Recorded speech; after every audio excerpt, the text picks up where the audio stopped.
Welcome and thank you for joining us. 4. How to select your perfect niche. The first, and arguably one of a blogger's most important tasks is identifying and choosing the right niche for their blog. Before you do, you need to understand who your target audience is and how you plan to reach them.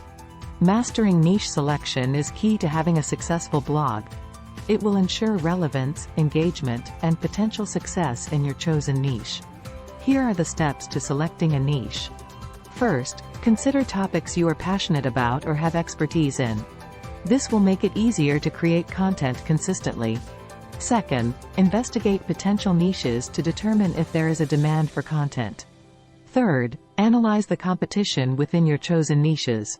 Fourth, refine your niche to target a specific audience segment. Focus on a subtopic within a broader category or a particular demographic. Fifth, examine which type of monetization is best suited within your audience.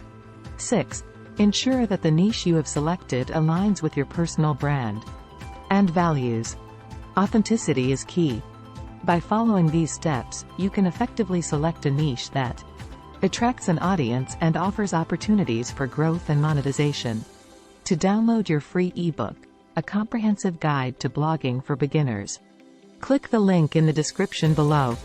Don't forget to subscribe. You don't want to miss anything.